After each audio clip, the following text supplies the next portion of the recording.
everybody. Um, it's Ricky, Timms, and myself here, and I want to show you. This is us celebrating our first birthday of TQS, and oh my gosh, Ricky, what? How many years are we in this together?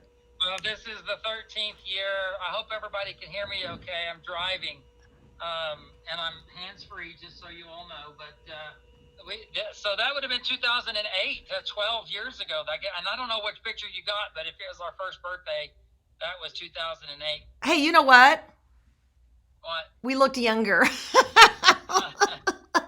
Oh my God, I probably felt younger too. Oh my God. So, you guys, Ricky has been on a journey that has been pretty exceptionally horrible. But he's now driving home. And Ricky, where are you? Jean Black says, yeah, we can hear you. So we're good. Okay. Great. I'm happy for that, and I'm happy for all of you that are joining in just to get some updates.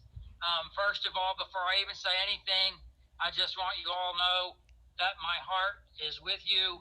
My thoughts and my prayers are with you. It is a horrible crisis we're facing, and we're all doing our best to muddle through. If somebody makes a joke, I just let them make the joke because it's how they deal with it. If somebody gets angry and starts ranting, just let them be angry and rant because it's how they're dealing with it. But I am driving on Interstate 25 right now. I have literally, within the last 5 minutes, I stopped at a Walmart where I could get groceries because I'm going home and I will need groceries for a while. And that was in Truth or Consequences, New Mexico. I had stayed in Truth or Consequences, New Mexico last Wednesday night because that was my birthday, and I drove from La Veta, Colorado, which is my home. I went to Truth or Consequences and then stayed at a hotel that was right next to the Walmart, and then so I knew that I could get my trailer in and out. And it's a small town, so I felt a little safer, and went on to Tucson, where we were going to do the Quilt Luminarium. So now I'm on my way home from that journey, just left Truth or Consequences, New Mexico, heading north. Okay, and I'm telling you, Ricky, people are saying hi to you. Milo Sanders. I got yelled at from Donna Barth for putting my hands on my face, and Margot's there. We got people there. I will periodically get questions from people, so excuse me if I interrupt you with those. But I'm the operator right now. Okay. That's fantastic. You can interrupt me anytime because otherwise I'll just blabber. Okay, so let's talk about the seminar. Let's get into that a little bit more. I mean, how things have Well, changed. My gosh. yeah. So even when I was driving down, there was one presumptive case in the Pima County of Tucson. So, I wasn't terribly worried, but I was watching everything. And then on Thursday, the mayor hadn't really said anything. Our event was Saturday and Sunday. We had a sellout. It's the first sellout I've had in a couple of years. And so there was about 250 people chomping at the bit to come. A few of them had concerns and were going to delay their seminar to another one. But nonetheless, we were still expecting that to happen. I got up in the middle of the night, as many of us do in the middle of the night, and I checked the news. And the mayor of Tucson has suggested that any group gathering over 50 not continue. And she didn't say you had to, but I knew the right thing to do was to cancel. So Right. on Friday morning, I sent out an email to the registrants telling them we will reschedule. That's all we can do. And so I ended up, because I was there, I was scheduled to be there till this morning and leaving and driving home. Cindy, my administrative assistant, she went ahead and left on Friday and flew back to Colorado. I stayed and sequestered myself in the hotel room for those 2 days for reasons that we'll talk about, and then knew that today would be my day to start putting my battle plan together while I'm doing this 12-hour drive back to La Veta. I probably will not go to La Veta tonight. I'll stop somewhere north of Albuquerque because it's a long drive, and I will get home tomorrow morning sometime. Okay, so let's talk about that hotel room in those 2 days by yourself. Well, How did you get Well, along with yourself? How did you get along with yourself? first of all, I live by myself, so it's very easy to get along with myself.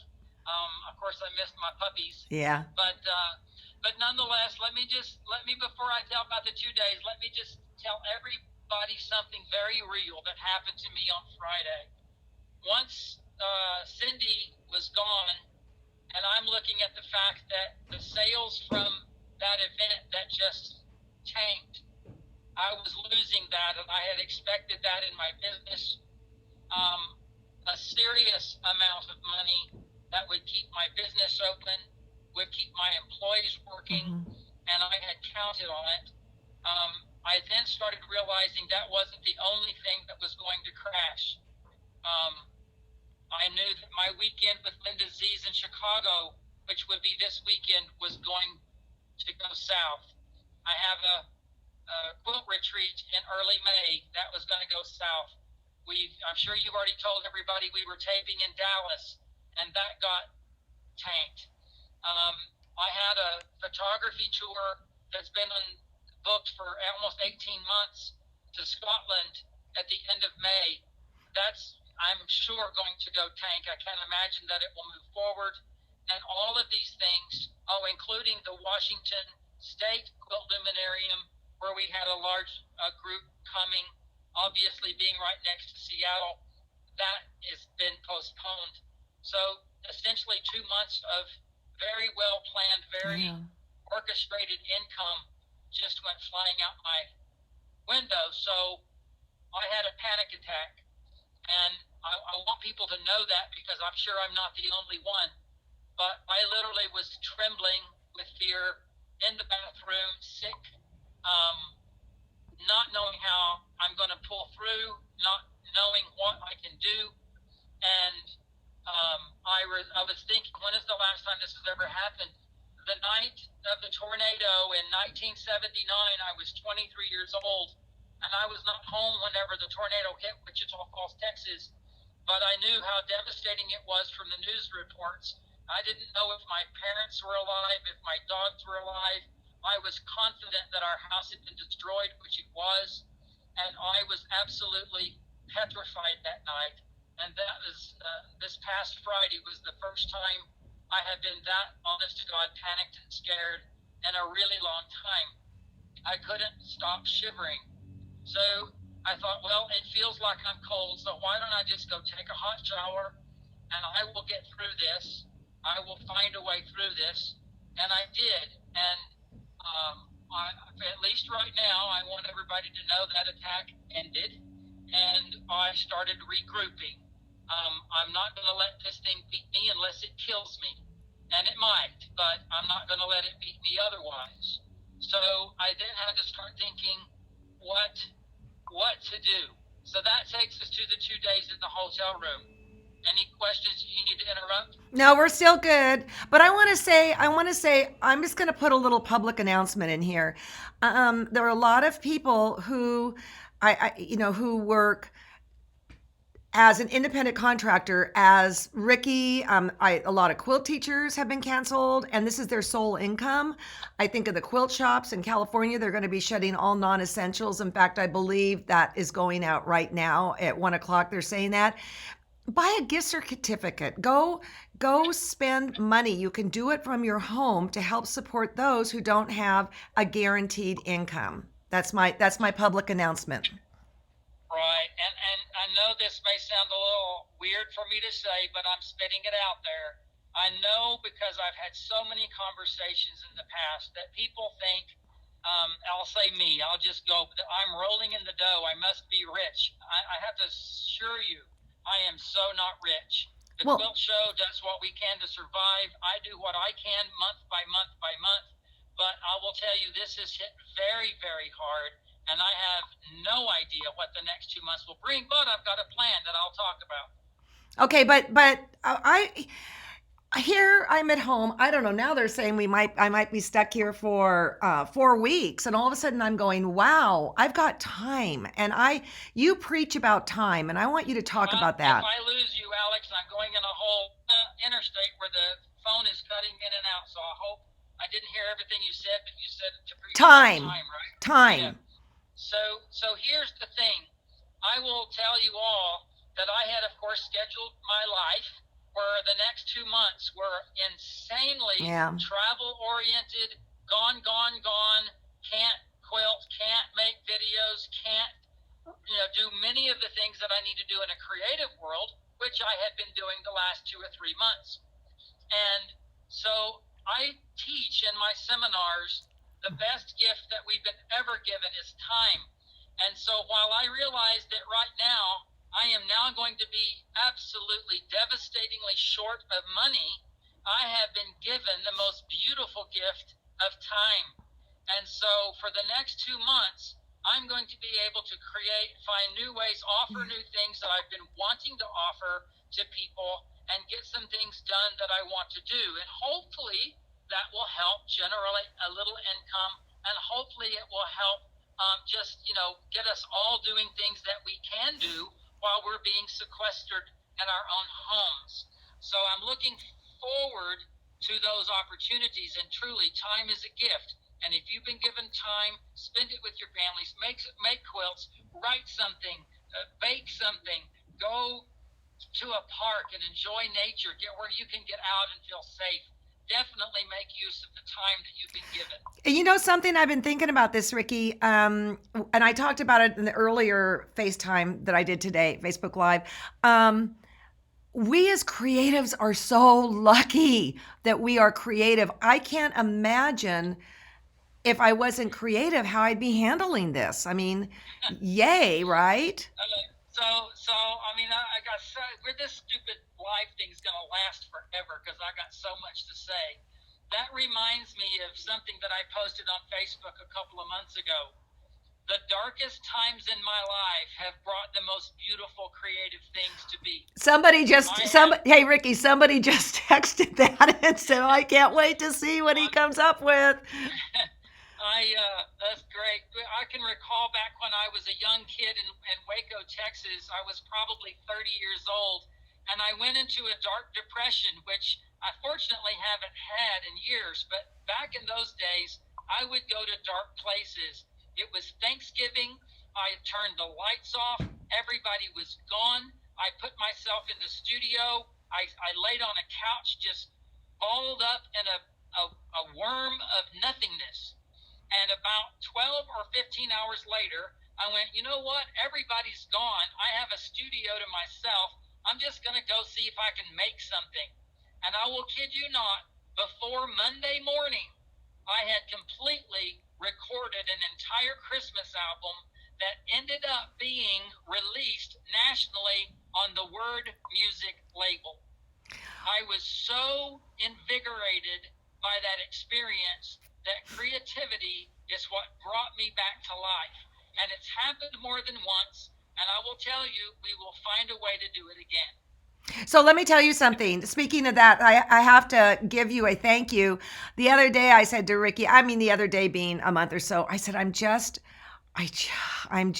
in that spot, not that spot. You lost your mojo. I lost my mojo. And you said, go create. That's your job.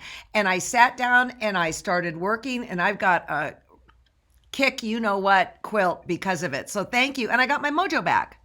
Sorry, did you just say kick ass? I didn't say that. You just did. I have no shame. I'm getting there. All right. So let me tell everybody what I did for 2 days in Tucson. I have a feeling that most of you have caught wind of a little thing that I've been involved in called Lizzie Albright and the Attic Window. It's a novel. It's a chapter novel.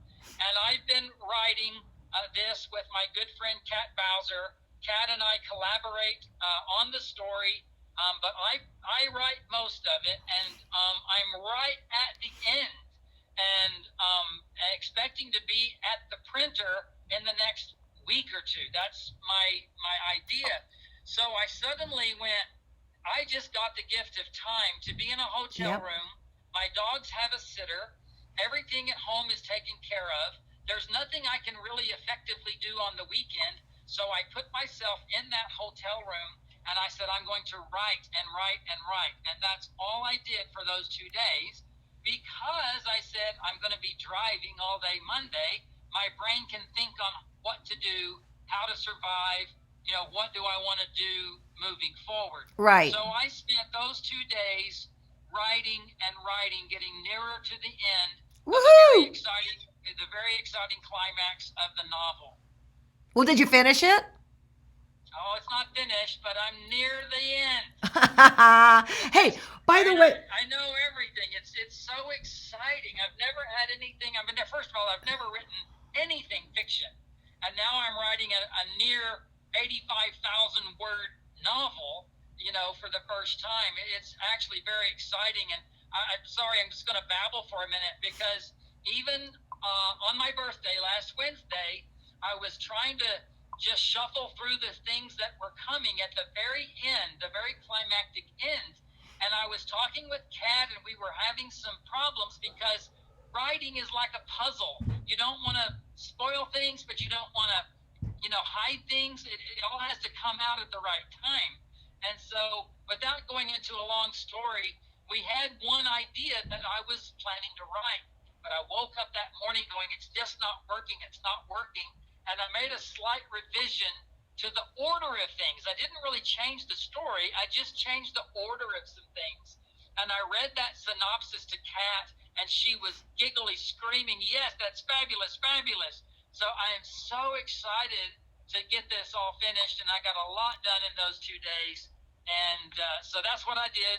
And now I'm doing the drive home. So I just got to tell you something. When you watch this, you're going to think I'm doing inappropriate facial moves, but I'm looking at all the comments, and there's some things that are making me laugh that are just kind of that's all right. at the side. That's yeah. All right. Okay. So we've got the Lizzie, we've got the novel, but you're also doing a quilt to go along with this. And this sounds like a nightmare, huh? Well, okay. So, because not everybody will be totally in the know, I just want to give a little backstory about the novel.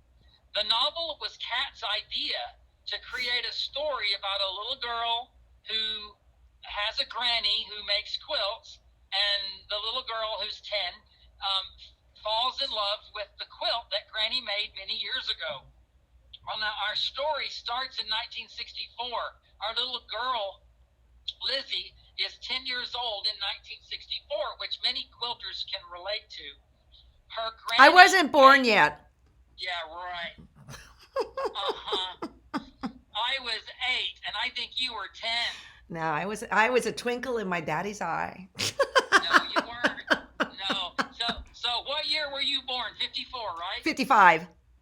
You were born 55, so you were 9 years old. Yes. In 64, when this book takes place. It's not all there, but that's where it starts. So Lizzie's granny, this also hit me really strong this weekend. The quilt that's in the book, and by the way, it's not a book about a quilt. It is a story, and the quilt plays into the story like the tornado plays into the Wizard of Oz. The Wizard of Oz is not about a tornado, but the tornado is really important. That's kind of what this is like. So you can still hear me, okay? Yeah, right? we're good. And I'm getting lots of comments from people. All right. So Lizzie's granny, her family is extremely rich, or used to be, back in the late 1880s, 1890s, early 1900s. In the stock market crash of 1929, her granny was a newlywed mother, and she was so worried about the family's estate and what would they do that she made a quilt. She pieced quilt blocks after quilt blocks in different quilt blocks, and she learned the names of the blocks. And she made this quilt from her fear and worry during the Great Depression. The crazy thing is, I wrote that chapter months ago, and using quilting to work through a difficult time. So how ironic and prophetic is that we are experiencing that right now. Right. Now, Yeah. I'm gonna say this right now. Some people are saying that their screen is freezing a little bit, but the sound is still coming through. Trust me, there's nothing to really look at on the screen. Trust me on that. Yeah. Other than I'll get yelled at when I scratch my nose. as long as I've got cell signal, you're going to hear me. So the novel is one thing, but my hope and my goal is to get quilters of our generation who would understand the 60s to get excited about reading a novel cross-generationally with their great-nephews, their grandkids that are 8, 9, 10, 11, 12 years old, the way that Harry Potter flew out, cross-generational. And they're going to want to make the Lizzie Albright quilt because it's the quilt that inspires the story. So not only do I have the novel in the works, but you remember Joyce Robinson, who was our art director Yeah. of Quilt Life magazine. She's doing all the graphic art for the book of the Lizzie Albright quilt. And the pattern writer has been with McCall's, and then we're putting out the book of patterns to make the Lizzie Albright quilt. Now, here's the crazy thing. I also designed the fabric for the Lizzie Albright quilt. And I designed it to look like it was fabric you would have bought in 1928. Yeah, no, it's cuter than that. It's cuter than that. It's fresher than that. But it still has this old kind of look to it. And it's a sampler quilt. So it's a very scrappy quilt. So Ben Artex has created the fabric. I got my fabrics 3 weeks ago so that my team of quilters could start making this quilt because it's all on the deadline. So I had to have a team make the Lizzie Albright quilt. And we have a quilter scheduled to hand quilt this quilt in April. Not me. Not me. No, but the crazy thing, I can't release the book until the quilt is finished because I have to have a photo of the quilt finished on the front cover of the book. So, Ricky, I'm going to move on because I'm getting questions here, and people are very interested in getting their hands on this book. Let's talk about not the pattern is going to come down the road, but how can they get their hands on this book, the book? Okay, we'll stick with the novel for just a moment. Okay. So in my drive today, trying to figure out how am I going to survive, how am I going to make things happen? Well, first and foremost, there's one more thing we got to talk about in a minute. So let me get to the book. Something weird happened. What just happened? Can you hear me? Yeah, not as well. Let me get this up here more. I don't know. Can you guys? Can you guys hear him? Let me see what people say. It takes a second here. It's like your really clear thing just got muddy. And I don't know why. But if you had to call me back, we could try that. I still have lots of bars. It's just weird. It's like you're in a tin can. Nobody's commenting. Oh, no. That's not good. No. But this is really professional. I know. Well, no. Do you want to try to call me back? Now, somebody just said, okay, they can hear you. Keep going. All right. I'll go like this. So anyway, so obviously you can't get the book until it's finished, but you can pre-order the book right now at rickytims.com on my website. So I would love for people to do that, and I will autograph those pre-ordered books whenever they ship, and they're expected to go out in April. So it's not that far away. But here's what I'm hoping to do. I am expecting that with all of the time I've been given, that I'm going to start reading some of the chapters. By yourself? Well, yeah. I mean, I may not be a great reader, and it's not the audio book, but people can start getting the story, right? So you're willing to share. Yeah. So I think I might start making, I don't know if they're going to be live Facebook streams or if they're going to be little podcasts. I don't know what I'm going to do, but I'm going to start reading it. Now, also, you can tell everybody, we will be producing an Audible book on Lizzie Albright with a professional reader. That will come soon. There will be an ebook for Kindle and for iPads, and there will be, of course, the real book. But in the meantime, just to get Lizzie Albright off the ground and maybe get people excited about the quilt, I'm going to start trying to read some excerpts. I don't know that I'll read straight through. So do you want to hear how smart, I need to prepare everybody, regardless of how much I read. I will not read the climactic ending. You're going to have to buy the book for that. I'm sorry. It's Harry Potter meets Alice in Wonderland meets Wizard of Oz, and I'm so excited about it. Okay, so Ricky, you are starting, Yeah. it's starting to not be good. So let's get to the last thing right now. Somebody actually wanted to talk about your photography class, that your son loves it, but you got a really great idea for what, an 8-week class or something, or 6 week, 6 to 8 week? All right, say that to me one more time. You're right. I went into a gully and I'm back. So you also have a class that you taught in Houston that you're going to put in to make it an 8-week class on how to take good photos with your cell phone. Tell us about that quickly, because I'm getting kind of concerned here with our connection. Right. Yeah, I'm looking at my connection. Can you hear me at all? Yeah, a little bit. All right. So I have been promising and wanting to do an online photography class with smartphones, which the people that don't necessarily want to use their big boy, big girl. Hang on a second. I gotta stop this. Decline. I'm sorry. I got a call coming in. Can you still hear me? Yeah, I can hear you. All right. So anyway, so I'm going to offer a short-term smartphones. I've already taught that class in Houston to about 100 people, and I'm going to offer that for us to be able to do something, and I will promise you that will be an absolute wonderful thing for people that love to take pictures with their phones. It's going to cover all framing issues, things. Okay, Ricky, we're losing you. Trust me on this, okay? I'm going to take over for you, okay? Yeah, I got to take over for him. So here's the thing, you guys. I believe it's going to be an 8-week class, and he can put it together pretty darn fast, and he's deeply discounting it for what it would normally go for, just so that if you want something. Yeah, I lost him. Well, you better trust me now, buddy. We are partners.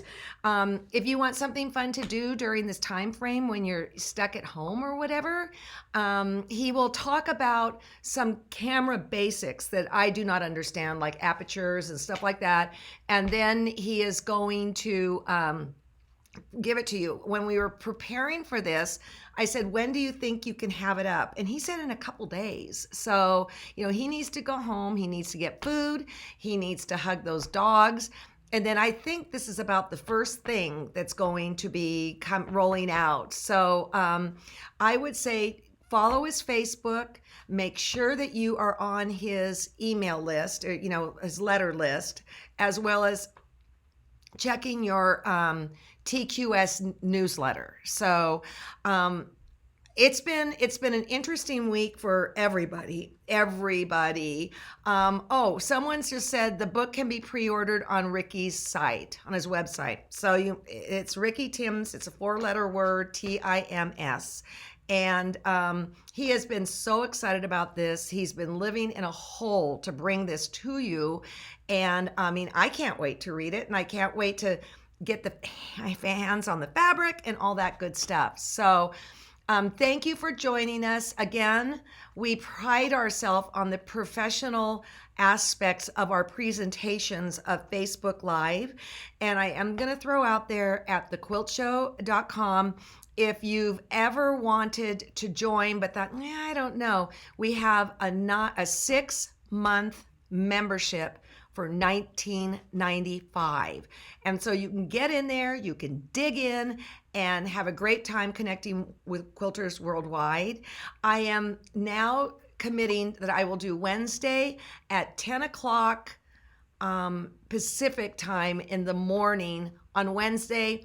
I'm not quite sure what I'm going to teach you other than how to look at a block and how to break it apart and perhaps draft it yourself, and then something else, because some people aren't into that stuff. So you guys, I can speak for Ricky and myself. We so appreciate you and the support you've given both of us throughout the years, and use this time, capital TIME, wisely. Bye-bye.